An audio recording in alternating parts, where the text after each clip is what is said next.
Hello and welcome to Tech Cubicle on SAP. I'm Daryl Griffiths and this is my weekly 180 where I spend 180 seconds on the latest techie news that impacts the world of SAP. And I just want to take a few minutes to say thank you.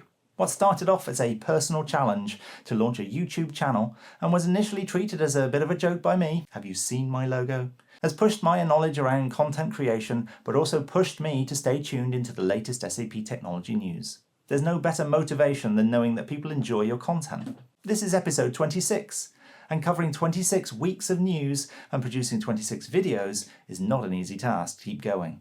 I've watched YouTube videos on the life of content creators making YouTube videos, and I can see how burnout happens. One of the reasons I chose a short format of 180 seconds was to ensure that my challenge was real, but not impossible. Start small, as they say. I've had many messages of encouragement, so thank you. Some people would like to know why I'm critical of SAP when I work as an SAP consultant. For me, this is quite simple. I am no salesperson. I deal with technology that either works or does not work.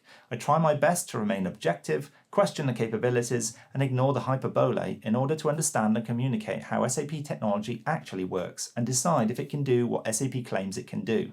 I have to look my customers in the eyes when I say it's going to do XYZ or not. Fun fact, the number 180 is also relevant because we are looking back 180 degrees into the past of the last week, and I'm not going to claim that that was intentional. My wife pointed that out one evening.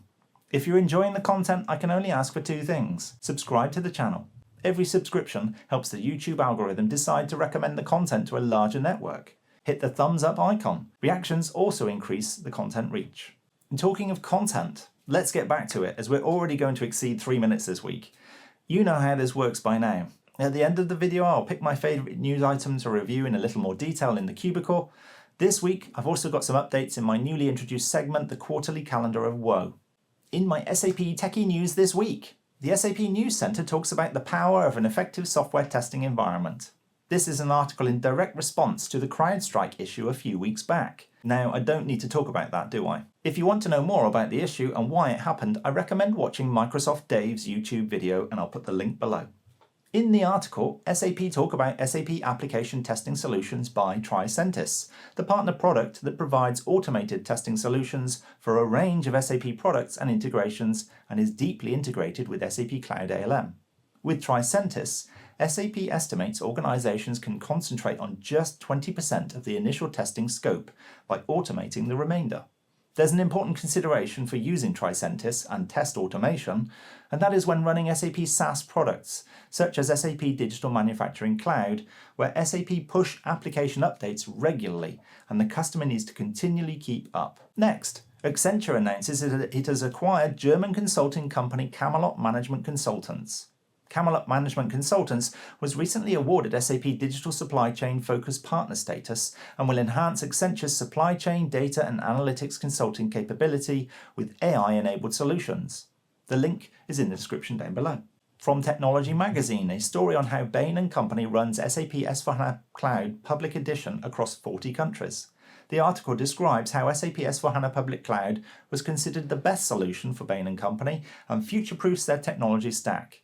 Bain & Company worked with SAP to deliver the program for their digital transformation, which aims to enhance decision-making, automate tasks, and seamlessly integrate future acquisitions. The link to the article is down below. SAP S4HANA 2408 is nearly here. It is now released to customers and has been rolled out to non-production systems for testing, with production deployment due to start August 3rd. The What's New viewer tells me that there are two changes for platform administrators, application basis. One of those changes is around HANA thread samples. And you thought you didn't need basis for Public Cloud Edition. It's a lot of nonsense. A little nonsense now and then is relished by the wisest men. I'm just saying. In total, there are 664 new or changed features to read through. I'll put the link to the What's New viewer down below. SAP on Azure news. The public preview of a neat inline conversion method to convert from premium SSD disks to premium SSDv2 disks has been released. The SSDv2 disks are certified for SAP and allow you to prescribe the required IOPS separately to the storage size. Finally, MaxDB 7.9.11 is no longer going to be patched from July. Instead, new updates and fixes will only be delivered for 7.9.11.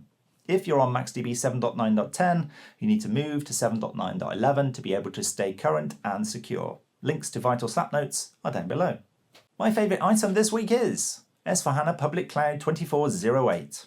There are a number of information sources on this release, but the main one I like is the S4HANA Cloud New Product Releases community page. There are links to videos, documents and blogs for the latest release. It also says it includes a link to the What's New viewer, but it just drops you off at the product page where you need to actually click What's New on the left and then also further down.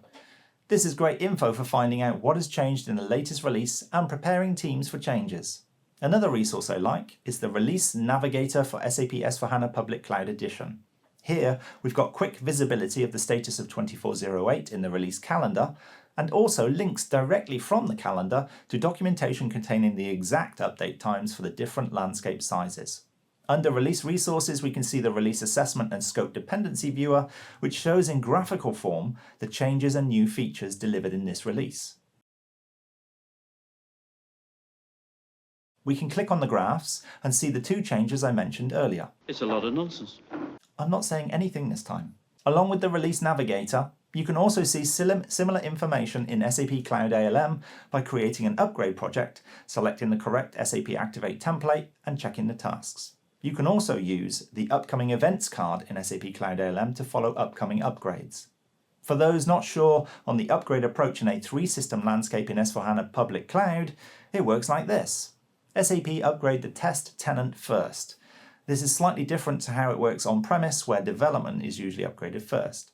Then, after testing in the test tenant is completed, the customer should have had the chance to make any content changes in development.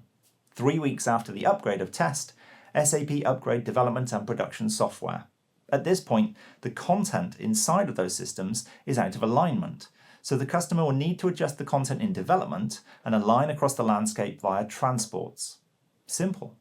Except, if the updated software contains features that have a content version dependency, then the customer will need to have seen this in the What's New documentation by checking the latest reference content version required field on the individual change items within the What's New page. These items with a content version dependency will not work until the content version is aligned with the software version. Please note that with S4HANA Public Cloud version 25.02, the duration between software update of the test system and the dev and prod systems is extended from 3 weeks to 4 weeks. Hopefully, that has given you a small insight into the world of S4HANA Public Cloud upgrades.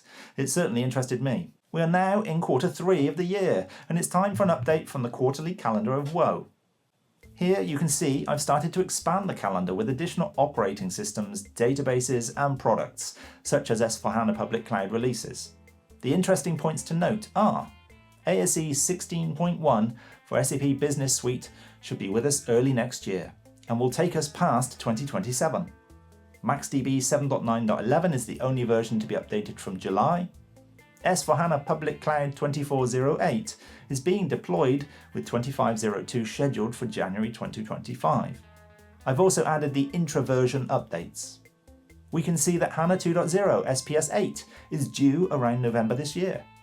I have added the safe keeper durations in purple on the relevant S4HANA on-premise versions. And for those that don't know, Safekeeper is the extended support service you get while transitioning to RISE and can be seen in PAM where the support dates are shown. SLES 15.6 was released in June, but not yet certified for HANA. This gives us a firm date for the end of support for SLES 15.5. And finally, I've added the prospective dates for Oracle DB 23AI, renamed from 23C. It has been released, but still going through the SAP certification process, which I have supposed is approximately 6 months. Oracle DB 19C is therefore the only supported version for now. Below this point, I will slowly add the dates for these other items. As always, reference links are in the description down below. Drop me a comment, give the video a thumbs up, and most importantly, subscribe to the channel. Thanks for watching. Bye bye.